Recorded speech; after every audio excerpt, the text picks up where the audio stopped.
Selamat datang di pembahasan kita. Kali ini kita mau lihat lebih dalam sebuah studi kasus interaktif dari Dr. Ricky Sababalat. Ini tentang kondisi gawat darurat urologi. Jadi kita coba bedah bareng ya, diagnosis sama penanganannya gimana, biar kita semua paham intinya. Iya, ini penting banget skenarionya, gambaran nyata kondisi darurat medis, apalagi buat anak laki-laki atau remaja. Waktu itu benar-benar krusial di sini. Studi kasus Dr. Ricky ini bagus buat nunjukin kenapa kita harus gerak cepat. Oke, yuk langsung aja kita lihat kasusnya. Jadi ada pasien, anak laki-laki, umurnya 11 tahun. Datang ke UGD, keluhannya nyeri hebat banget di kemaluan. Tiba-tiba gitu munculnya. Katanya sih habis jatuh kepleset pas lagi main. Anaknya sampai nangis kesakitan. Jatuh ya. Iya. Nah, pas diperiksa, ada temuan khas banget. Testis yang kanan, itu posisinya kelihatan lebih tinggi dari yang kiri. Terus, ini yang penting nih. Pas dokter coba angkat sedikit testis yang sakit itu, nyerinya malah makin parah, bukan malah enakan. Nah, itu dia.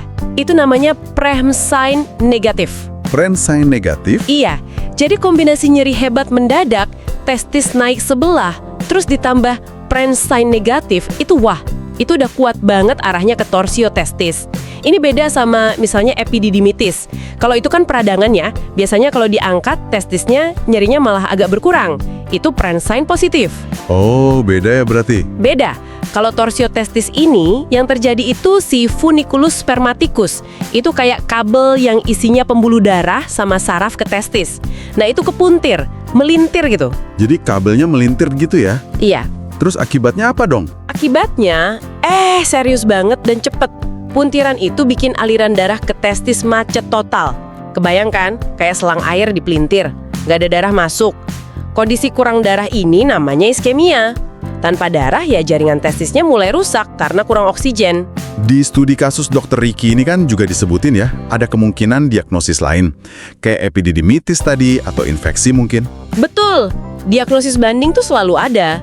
Tapi lihat gejalanya deh, nyeri hebat, mendadak, testis naik, Prehmsign negatif. Nah, torsio testis ini jadi yang paling mungkin.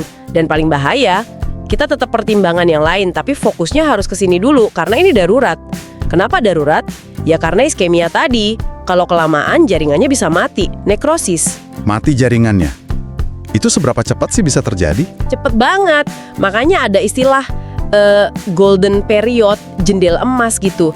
Idealnya ya kurang dari 6 jam sejak nyeri mulai, itu harus sudah ditangani biar testisnya selamat. Lewat dari itu resiko rusak permanennya tinggi banget.